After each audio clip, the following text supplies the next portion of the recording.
Hola a todos y todas, mi nombre es Benjamín Navarrete Francisco, soy especialista en patología de obras de construcción, específicamente estructuras de hormigón armado. También soy especialista en análisis y comportamiento estructural. En esta oportunidad veremos el dimensionamiento de una cercha de madera asimétrica. Acá tenemos el enunciado. En la figura se muestra una cercha de madera asimétrica. Se está proyectando con pino radiata grado estructural GS. La humedad de equilibrio de la zona es de 16%. La estructura de la cercha se puede considerar interior protegida. Uniones a través de placas dentadas. Sobrecarga de cubierta 90 kilos partido por metro cuadrado y distancia entre cerchas igual a 2,4 metros. En este contexto se pide determinar la carga que actúa en cada nodo, determinar las fuerzas que actúan en cada barra, determinar las dimensiones del tirante inferior, determinar las dimensiones del par izquierdo-derecho, el más desfavorable, y determinar las dimensiones del pendolón, que es este elemento, ¿no? Antes de comenzar a desarrollar el ejercicio, recordar que vamos a aplicar la norma NSH 1198, madera, construcciones de madera, cálculo. En lo específico, tracción y compresión paralela a la fibra, ¿no? Es decir, fuerzas que actúan normales a la sección. Recordar la fórmula de método clásico, tensión de trabajo partido por tensión de diseño menor o igual que 1. La tensión de trabajo en este caso es P partido por A, ya sea de compresión o de tracción. En el caso de tracción debemos considerar área neta en caso que haya perforaciones mayores. Y la tensión de diseño, bueno, es la tensión admisible del material, que es la resistencia, y luego aplicando factores de seguridad y además factores de modificación de respuesta que hemos llamado K. Por un lado la resistencia a tracción y por otro lado lógicamente la resistencia a compresión según corresponda. Comencemos. Acá tenemos una vista general de la cercha. Como dato se nos entrega que acá hay un ángulo de 30 grados, acá de 24 grados y la distancia entre apoyos son 8 metros. La carga por metro cuadrado son 90 kilogramos fuerza, la separación son 2,4 y importante, los nodos B y E están ubicados en los puntos medios del par, ¿no? Este es el par, por lo tanto este es el punto medio. Por lo tanto, el punto G también está ubicado en el punto medio entre A y D, y el punto H también está ubicado entre el punto D y el punto F, o nodos, ¿no? Comencemos. Lo primero son las dimensiones de la cercha, ¿no? Esto es importante poder resolverlo desde el punto de vista geométrico. No te vayas a quedar detenido en esta parte y no puedas seguir avanzando en el ejercicio. Tienes que manejarte muy bien en los conceptos matemáticos, en lo específico de trigonometría, ¿no? Que son los conceptos que vamos a aplicar en la resolución de esta cercha, que necesitamos conocer sus dimensiones, su geometría, ¿no?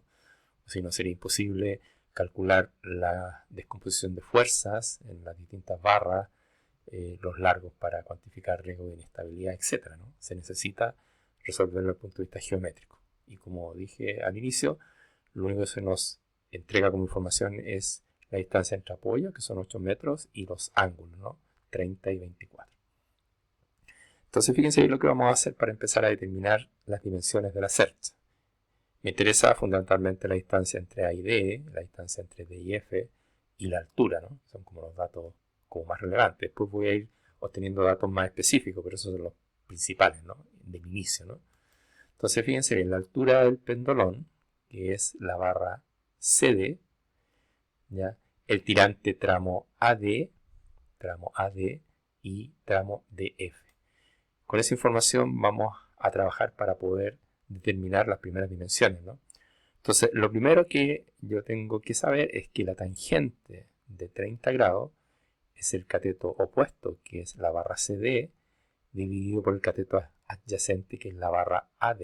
Por lo tanto, CD partido por AD. Por otro lado, tengo la tangente de 24 grados, que es el cateto opuesto, que es la barra CD, dividido por el cateto adyacente, que es la barra DF. Si yo despejo aquí AD y despejo DF, paso hacia arriba y esto paso dividiendo, ¿no es cierto? Me queda AD y me queda DF, ¿no? Y yo sé, por otra parte, que AD más DF son 8 metros. Por lo tanto, reemplazando me queda que AD, que es CD partido por tangente 30, más DF, que es CD partido por tangente 24. De esta fórmula yo voy a despejar CD. Y CD, que es la altura de la cercha, es 2,01. Y teniendo CD, fíjense bien, calculo AD y calculo DF. AD es 3,48 metros, o sea, esta distancia es 3,48 metros. Y DF es 4,52. Esto debe sumar, lógicamente, 8 metros. Que, por lo que estoy viendo acá, está calculado de manera correcta. Ahora vemos la carga en los nodos. Eso es muy importante. Esta es una cercha asimétrica. Lo primero que es determinar, bueno, cuál es la carga por metro lineal que está actuando en esta cercha. Y eso es carga por metro cuadrado por ancho tributario. La carga por metro cuadrado son 90 kilos. Y el ancho tributario es la separación entre cerchas. Estamos considerando una cercha interior, ¿no? Estos son 2,4 metros de acuerdo al enunciado. Por lo tanto, la carga por metro lineal que está tributando aquí arriba, uniformemente repartida, son 216 kilogramos fuerza. A partir de ello veamos cuál es la carga que actúa en cada nodo, ¿no? Y para eso lo primero es calcular la carga. Como esta es una cercha asimétrica, hay que calcular la carga que está actuando en el lado izquierdo, que es diferente a la carga que está actuando en el lado derecho. Entonces, la carga que está actuando en el lado izquierdo va a ser Q por L, va a ser la carga, que son los 216, pero por la longitud del lado izquierdo, que son 3,48 metros. Eso me da que la carga total que está actuando en el costado izquierdo de la cercha son 751,7 kilogramos fuerza. ¿Cuál es la carga que toma cada nodo? Bueno, es la carga total, que son los 751,7, dividido por el número de nodos menos 1. Ese es el concepto, esa es la fórmula general que te permite calcular finalmente la carga que actúa en cada nodo. ¿Por qué? Porque fíjense bien, los nodos de los extremos de la zona o del tramo que yo estoy analizando toman el 50% por el tema de área tributaria y el resto de los nodos interiores toman el 100%. ¿Ya? En este caso, nosotros tenemos 3 nodos, por lo tanto 3 menos 1 es 2. O sea, yo debería dividir P dividido en 2 para obtener, ¿no es cierto?, el valor de P y después hacer la distribución que corresponde en los distintos nodos. Yo acá lo estoy haciendo de manera más carretera, por decirlo de alguna forma, para que tú visualices conceptualmente cómo es, ¿no? Entonces, esta carga P, que son los 751,7, se van a distribuir en 3 nodos. En que el primer nodo va a tomar el 50% de la carga, el nodo interior el 100% de la carga y el último nodo el 50% de la carga. ¿Te fijas que esto abajo queda 2, que es el número de nodo menos 1? ¿Te fijas? Esa es la fórmula que generalmente hay que ocupar, ¿ya? El número de nodos menos 1.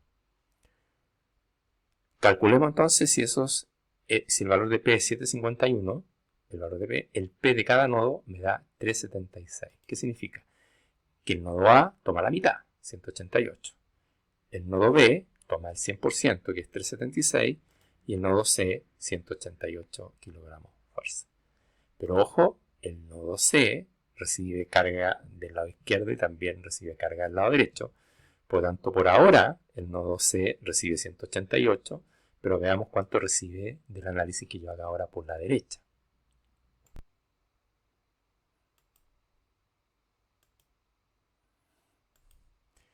Carga total del sector derecho de la cercha. ¿Ya? En este caso, los 216 se multiplican ahora por 4,52 metros. Eso me da 976,3. La lógica es la misma porque tengo 3 nodos. Es decir, voy a dividir esta fuerza, 976, la voy a dividir por 2. Eso me da 488,2. Por lo tanto, el nodo F toma la mitad, 244. El nodo E, 488. Y el nodo C, 244. Pero a las 244 tengo que sumarle lo que ya había calculado que está actuando en el nodo C cuando hice el análisis por el lado izquierdo de la cercha. Veamos ahora las reacciones. las reacciones donde se apoya la cercha, ¿no? Y aquí muchas veces uno podría confundirse y decir, oye, la cercha es asimétrica, por lo tanto las cargas, las reacciones no van a ser iguales. No, lo que tú tienes que hacer es mirar la cercha de lejos. Y la cercha de lejos tiene una carga que está actuando uniformemente repartida, que es Q. Si esa carga Q, que está actuando, que es 2,16, ¿no es cierto?, que está actuando uniformemente repartida, tú la multiplicas por L, te da la carga total que está actuando. Y esa carga total que está actuando, que son 1728, se va a dividir en dos apoyos, en el apoyo A y en el apoyo F. O sea, P sub A y P sub F. Es decir, las reacciones que se usan aquí son 864 y son iguales. ¿Ya? Eso es importante porque independiente de cómo la carga se distribuye después de los diferentes elementos, las reacciones tienen que ser iguales porque la carga que está actuando en el sistema es una carga uniformemente repartida, que finalmente va a terminar distribuyéndose en el apoyo izquierdo como en el derecho en valores similares, ¿no? La magnitud es la misma. Por lo tanto, las reacciones son 864 kilogramos fuerza. Estamos en condiciones entonces de calcular las fuerzas que actúan en cada barra, ver si son fuerzas de compresión, fuerzas de tracción y lógicamente su magnitud. Fíjense bien, hemos traspasado aquí los valores, ¿no? Fíjense bien, aquí están las reacciones, 864, y las fuerzas que actúan en cada nodo, ¿no? 188, 376, 488, 224. Y fíjense bien, en el nodo C lo que hicimos fue sumar el valor que obtuvimos del análisis de la izquierda con el valor que obtuvimos del análisis de la derecha, y eso nos dio 432 kilogramos fuerza que están actuando en el nodo C. Comencemos entonces. Siempre tienes que partir por un nudo donde como máximo tengas dos incógnitas. Por ejemplo, yo no podría partir del nodo B, porque tengo 1, 2, 3, 4 incógnitas y a lo más voy a tener dos ecuaciones. Por lo tanto, tengo que partir de un nodo como este, el nodo A, en que tengo dos incógnitas, la fuerza AB y la fuerza AG. Por aquí voy a partir, ¿no? Así se hace, ¿no? Como máximo tienes que tener dos incógnitas. Entonces, fíjense bien, nodo A, aquí está. Entonces, lo primero que yo veo aquí son los 188 que bajan, se acercan al nodo, por lo tanto pasan de largo, ¿no? Ahí están los 188. Los 864 también concurren al nodo, por lo tanto van hacia arriba y pasan de largo. Ahí están los 864. Esta barra, que corresponde a un par, la intuición me dice que está comprimida, ¿no? Por lo tanto voy a asumir que está comprimida, por lo tanto una fuerza que concurre al nodo, por lo tanto concurre al nodo, pasa de largo, AB le llamamos.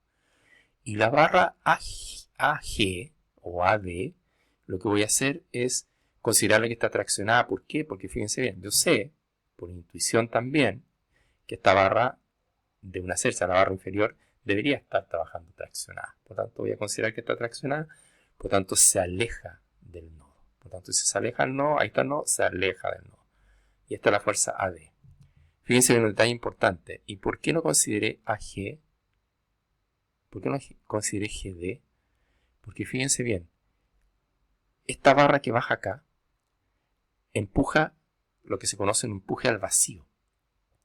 Por lo tanto, la barra BG no toma carga, porque si la barra BG tomara carga, la pregunta es, cuando yo haga sumatoria de fuerzas en el eje Y en el nodo G, esa fuerza ¿con qué se equilibra? No tenemos para equilibrarla, ¿ya? Por lo tanto, se instruye de manera inmediata, ¿no es cierto? Se concluye de manera inmediata que la barra BG no toma carga, porque no tiene forma de equilibrar aquí este nodo si es que esta barra tomara carga. Lo mismo la barra EH. Por lo tanto, estas barras que están acá, desde el punto de vista estructural, no sirven de nada, es como que no existan. Entonces, para efectos de cálculo, no se consideran, es decir, la barra BG no existe, la barra EH no existe, por lo tanto, la barra inferior acá, el tirante inferior va desde A a D y este otro va desde D a F. ¿Ya? Espero que quede eso claro. Ahora, si aquí yo tuviese cargas, ¿no es cierto? Cargas suspendidas, ¿no? ¿No es cierto? Un cielo falso, algún objeto que cuelgue, una lámpara, lo que sea, ¿no? Alguna carga hacia abajo. Ahí sí, si yo tuviese cargas suspendidas acá abajo, estos elementos sí tomarían carga, ¿no? porque esa carga finalmente tiene que viajar por este elemento y equilibrarse acá arriba, ¿no? Por lo tanto, aquí sí tendríamos carga, ¿no? Pero no es el caso, porque aquí en este ejercicio, en este ejemplo en particular, solamente tenemos las cargas que actúan en el techo, en la techumbre, ¿no? Por lo tanto, repito, el nodo G y el nodo H no existen en el fondo, para efectos desde el punto de vista estructural. O sea, estas dos barras están de más, no se necesita que se dispongan, ¿no? Al menos desde el punto de vista estructural. Entonces, por eso le llamé barra AD, ¿no? Aquí, barra AD.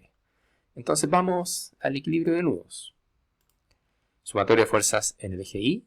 Vamos a tener por un lado las fuerzas que van hacia arriba, 864, tiene que ser igual a las fuerzas que van hacia abajo, 188, más la proyección de esta fuerza AB en el eje vertical. Y eso es seno de 30 por AB. Entonces, fíjense bien, la única incógnita que tengo aquí es AB, y AB despejando me da que tiene un valor de 1352 kilogramos fuerza. Y fíjense bien, su valor me dio positivo. Es decir, el supuesto de haberla considerado como barra comprimida es correcto. Por lo tanto, la barra AB se comprime y su valor es 1352 kilogramos fuerza. Sumatoria de fuerzas en el eje X. Fíjense bien, la proyección de AB ahora en el eje X, que es coseno de 30 por AB, y eso tiene que ser igual a lo único que va hacia la derecha, que es AD. Por lo tanto, la fuerza AD es de 1171 kilogramos fuerza, y fíjense bien, me dio positivo. Por lo tanto, el supuesto que yo hice de que la barra estaba traccionada es correcto. Por lo tanto, esta barra efectivamente es un tirante que está traccionada y su tensión, más que su tensión, perdón, su fuerza es 1171 kilogramos fuerza. Y así debo seguir haciendo equilibrio en el resto de los nodos. Por ejemplo, nodo B. El nodo B, fíjense bien, este valor ya lo conozco, este ya sé que es 0, este es incógnita y este es incógnita. Por lo tanto, puedo hacer sumatoria de fuerzas en el nodo B porque solamente tengo dos incógnitas, la fuerza BC y la fuerza BD. Bueno, aquí están las diferentes fuerzas con sus diferentes ángulos, ¿ya? Y lo que hay que hacer ahora es sumatoria de fuerzas en el eje Y y sumatoria de fuerzas en el eje X. Aquí te queda un sistema de ecuaciones que tienes que despejar y determina finalmente BD, que vale 376, y BC, que vale 976. ¿Ya? Lo mismo ahora en el nodo C. El nodo C, como ya determinaste este valor, tienes como incógnita esta barra y esta barra, ¿no? Entonces, haciendo equilibrio en el nodo C, sumatoria de fuerzas en el eje Y, sumatoria de fuerzas en el eje X, te da aquí la barra CE, que está comprimida, es 925 kilogramos fuerza. Y fíjate bien, la barra CD me dio negativo. ¿Por qué? Porque yo en este análisis consideré que la barra CD estaba comprimida. Es decir, que era una fuerza que concurría al nodo y pasaba de largo, fíjense bien, CD. Y dio negativo, por lo tanto me equivoqué. Significa que la barra CD, que es el pendolón, está traccionado. Es un elemento que está trabajando a tracción, no a compresión. Nodo F, fíjense bien, ahí está, sumatoria de fuerzas en el eje Y, sumatoria de fuerzas en el eje X, nos da que FD, que es la fuerza en este tirante, ¿no? Nos da 1392 kilogramos fuerza, tracción, y F, que es la fuerza en esta barra, en este par, que es positivo también, yo la supuse que estaba comprimido, por lo tanto esta barra está comprimida, 1524 kilogramos fuerza. Finalmente en el nudo E, fíjense bien, ahí están las fuerzas, sumatoria de fuerzas en los diferentes ejes, en I primero, de inmediato sale que DE, que es esta fuerza, ¿no? Es 601 kilogramos fuerza, que DE es 601 kilogramos fuerza, que es la última, el último cálculo que faltaba, ¿no? Calcular la fuerza ED. Entonces, fíjense bien, acá hay un resumen de todas las fuerzas. Puedes reproducir el video todas las veces que quieras, lo puedes ver lentamente, para ver cómo yo fui calculando cada uno de los nodos, ¿no? Y las fuerzas que actuaban en cada de los nodos, ¿ya? Creo que con la explicación del primer nodo, el nodo A, y la metodología que debe seguirse debe ser claro de cómo debes proceder en el resto. Si tienes dudas, repito, ve el video con más calma, lo vas deteniendo, ¿no?, a medida que va avanzando y vas viendo cómo yo he ido resolviendo cada uno del resto de los nodos, ¿no?, que fui más rápido en ellos, ¿no? La barra AB, 1352 compresión. La barra BC, 976 kilos compresión. La barra CE, 925 compresión. Y la barra EF, 1524 compresión. Entonces, al parecer, la barra crítica es la barra EF, que es la que toma más carga, ¿no?, del par, ¿no?, de este par que está aquí en la parte superior de la CERT. La barra CD, fíjense bien, 432 tracción. La barra BD, que es esta, también compresión, 376. La barra DE, 601. La barra AD, que es esta, tracción, ¿no?, 1171. Y la barra DF, que es el tirante inferior también, 1392. O sea, claramente la barra más solicitada en tracción es esta, ¿no?, 1392. Y la barra más comprimida es esta, la barra EF, que corresponde a este par, ¿no?, de la CERT. Teniendo entonces la fuerza que actúa en cada una de las barras, corresponde el dimensionamiento de la CERT a partir de ello, ¿no? Recordar, material pinoradiata grado estructural GS, humedad 16%, pero fíjense bien, interior protegido. Significa que aquí no hay que considerar la humedad de equilibrio exterior, sino que hay que considerar la humedad de equilibrio interior de la vivienda, que en general es 12%, 9%, dependiendo si hay o no hay calefacción, ¿te fijas? Pero en general, independiente si es 9 o 12, es la madera en estado seco. Tú consideras interior, un microclima interior en la vivienda en estado seco. Por lo tanto, independiente de que la humedad de equilibrio sea un 16, aquí procede a utilizar las propiedades mecánicas del pino radiata en estado seco, sin corrección. Por eso el caso H es 1. Vamos viendo entonces, según la tabla 4 de la NCH 1198, la extensión admisible pino radiata en estado seco, tenemos compresión paralela, 85 kilos partido por centímetro cuadrado, y tracción paralela, 60 kilos partido por centímetro cuadrado. Y además, el módulo de elasticidad, que vamos a necesitar de la madera, para efectos de calcular riesgo de inestabilidad. Cuando estamos calculando elementos comprimidos, tenemos que considerar riesgo de inestabilidad, por lo tanto, debemos considerar en los cálculos el módulo de formación o de elasticidad de la madera. Aquí están los datos que interesan, los anoté: 85, 60 y 105.000 kilogramos fuerza partido por centímetro cuadrado.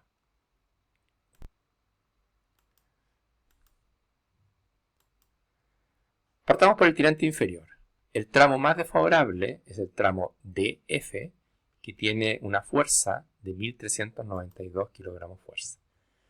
La tensión de diseño para elementos en tracción de pino radiata grado estructural GS, vamos a calcularla de manera inmediata. Acá está, ¿no?, la tensión en tracción paralela, que ya calculamos, 60 por K sub H, K sub D, K sub HF y K sub CT. Vamos viendo. El K sub D en este caso es 1, corresponde a una sobrecarga normal. No hay corrección por K sub D. El K sub CT, debido a que nos dicen que son perforaciones pequeñas, son las conexiones que se van a hacer en los distintos extremos de cada elemento en las conexiones, va a ser con placa dentada, y eso genera perforaciones relativamente pequeñas, ¿no? Por lo tanto, vamos a usar un K sub CT igual a 0,8. Unidades clavadas, perforaciones menores, ¿no? Que de acuerdo al enunciado se ocupan estas placas dentadas para las uniones de los diferentes elementos de la CERT. Entonces, veamos ahora el predimensionamiento inicial. ¿Por qué? Porque K sub HF depende de las dimensiones de la pieza, por lo tanto, no puedo todavía calcular la tensión de diseño en tracción paralela. Entonces, lo que vamos a hacer es un tanteo, el área, ¿no?, que es carga partido por la tensión admisible.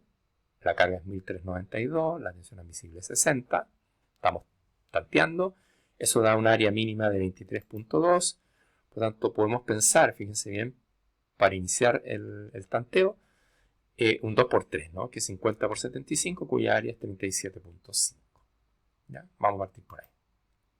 Entonces, en ese caso, caso HF, que necesito para calcular la tensión de diseño en tracción paralela, para pino radiata es 90 partido por H, H es milímetros, altura, ¿no? Y no aplica, ¿por qué? Porque para que aplique H tiene que ser mayor a 90 milímetros, y en este caso es 75, por tanto caso HF es 1.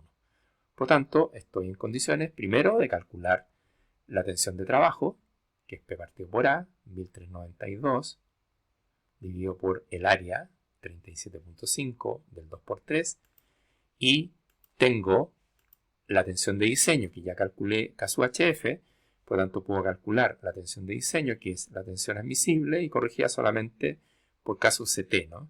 Que es el tema de concentración de tensiones cuando hago perforaciones. Eso me da una tensión de diseño en tracción paralela de 48.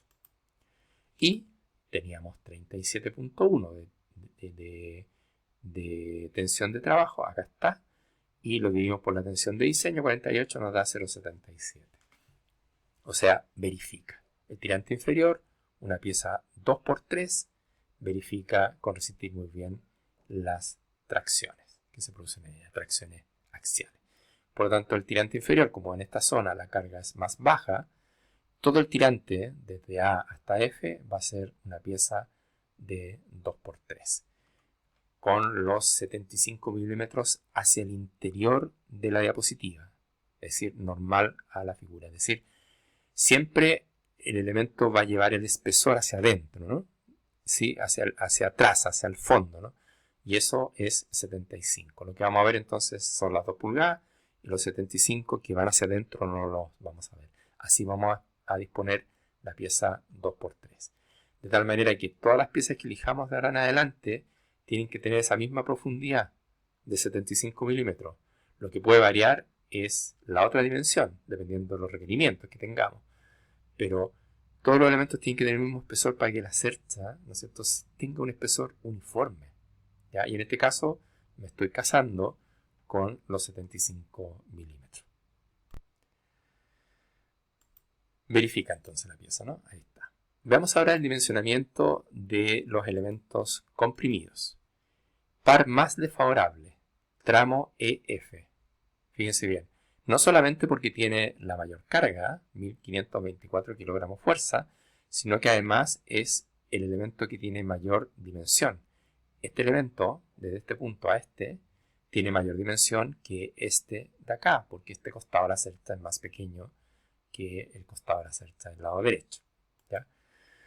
Tensión de diseño para elementos en compresión. Acá está la fórmula, F sub Cp, K sub H, K sub D, K sub lambda. También vamos a hacer un predimensionamiento inicial para poder calcular K sub lambda, ¿no? Fíjense bien, ahí tenemos 1524, que es la carga, dividido por la tensión admisible, sin ninguna corrección todavía, nos da 17.93. Por lo tanto, fíjense bien, vamos a probar también con un 2×3, cuya área es 37.5. Largo de la barra EF, fíjense bien, ahí está la barra EF. Como yo sé que esta altura de aquí es la mitad de esta altura, esto era en 201, por lo tanto esto es 1 metro de altura. Y este largo de aquí hasta aquí es la mitad de la longitud de F, que también la tengo calculada. Bueno, procedo a reemplazar los valores acá y me da que el largo de la barra EF es 2,47 metros, aplicando el teorema de Pitágoras. El cálculo de la esbeltez, fíjense bien, lo primero es calcular la inercia mínima, BH cubo partido por 12. En este caso es un 2×3, con la dimensión menor acá, elevado al cubo, porque estoy calculando la inercia mínima. Eso me da 78,13 centímetros a la cuarta. El radio de giro, que es la inercia mínima dividido por el área raíz cuadrada, me da 1,44 centímetros. Calculo la esbeltez, considerando un valor de K igual 1, elemento biarticulado, K es 1. Fíjense bien, ahí está, el K es 1. Y la longitud, que es 2,47, y el radio de giro 1,44, me da 171,13, que es una esbeltez mayor a 170, que de alguna manera está prohibido diseñar elementos estructurales de madera con esbelteces 170 o mayores. Por lo tanto, hay que modificar las dimensiones de la pieza. Entonces vamos a probar con un 3×4. Fíjense bien, mantengo el 75 milímetros, que es la dimensión hacia el interior de la diapo. normal a la figura, y aumento a 100, ¿no? Aumento de 2 pulgadas, aumento a 4 pulgadas. ¿Ya? Entonces veamos con esas dimensiones el cálculo de la esbeltez de la pieza 3×4. El área ahora es 75 centímetros cuadrados. La nueva inercia, fíjense bien, ahí está calculada, me da 351.56. El nuevo radio de giro es 2.17. Por tanto, la nueva esbeltez, a partir de ese nuevo radio de giro, me da 114.1, que ahí sí cumplo y estoy bastante lejos de la esbeltez límite, que era 170. Esbeltez, ok, entonces. ¿Estamos en condiciones de calcular la tensión de diseño en compresión paralela? Sí, porque ya estamos en condiciones de calcular casus lambda. Tenemos la esbeltez, que es 114.1. Así se calcula casus lambda. Estos son valores auxiliares. Aquí está la fórmula. Y si yo miro esta fórmula, lo único que me falta es la constante de proporcionalidad, este valor de seno, que acá está, pino radiata grado sexto, es 0,85 el valor de la constante de proporcionalidad. ¿Ya? Entonces fíjense bien, tengo C, tengo el E de diseño, que son los 105.000 kilos partido por centímetro cuadrado, tengo la esbeltez, 114.1, así calculo F sub C, tengo F sub CP de diseño, que son los 85 por K sub H, K sub D, que son 1, tengo la esbeltez, que son los 114, se fijan, tengo todo para calcular, ¿no? Entonces, el valor que resulta para K sub lambda, calculando estos valores auxiliares y reemplazando acá en K sub lambda, me da que K sub lambda es 0,26. Por lo tanto, la tensión de diseño, fíjense bien, son los 85 por K sub H por K sub D, que son 1, K sub lambda me dio 0,26, eso me da 22.1. La tensión de trabajo en compresión paralela son los 1524 dividido por el área de este 3×4, ¿no? Que son 75 centímetros cuadrados. Eso me da que la tensión de trabajo en compresión paralela es 20.32. Haciendo el cociente, 20.32 dividido por la tensión de diseño, que es 22.1, me da 0,92. Es decir, verifica. Este elemento que está acá es una pieza 3×4 con los 75 milímetros hacia el interior de la diapositiva, ¿no? Hacia el interior de la cercha.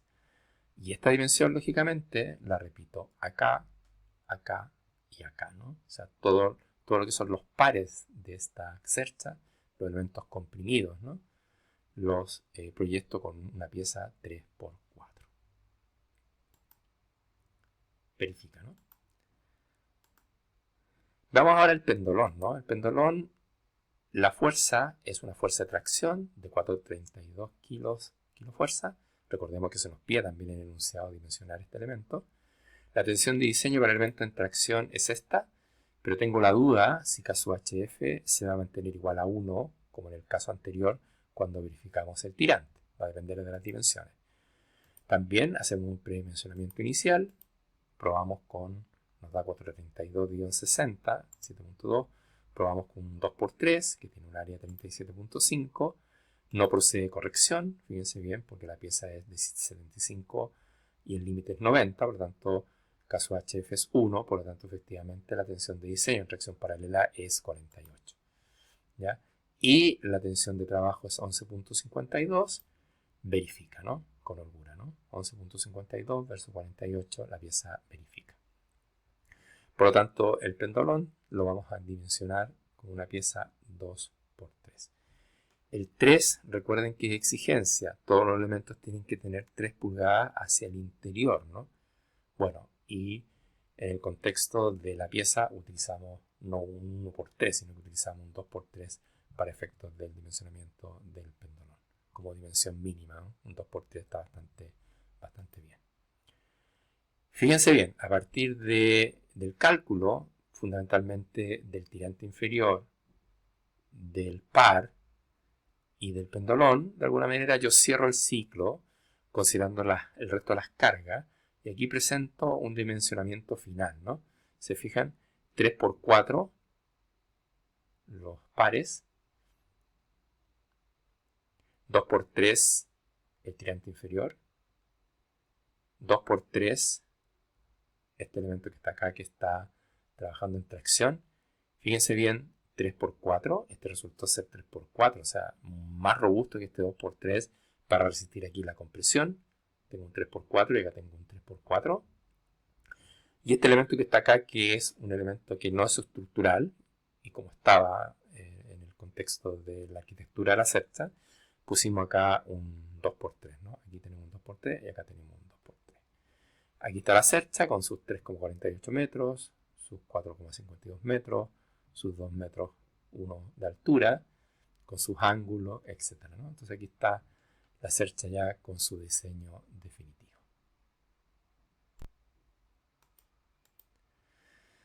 Realicemos una síntesis. En este video has aprendido la metodología de cálculo que aplica en el dimensionamiento de elementos estructurales de madera cerrada solicitados a compresión o tracción axial paralela a la fibra. En lo específico, las barras o elementos de una cercha asimétrica. Corresponde ahora que sigas ejercitando estos contenidos a través de los ejemplos de dimensionamiento que están disponibles en la página bnacademia.com. Es importante mencionar que los contenidos de este video tienen como objetivo complementar la formación universitaria, especialmente de estudiantes de las carreras de arquitectura y construcción. En ningún caso buscan reemplazar o sustituir la formación recibida en su carrera y menos habilitarlos para el desempeño profesional. Muchísimas gracias.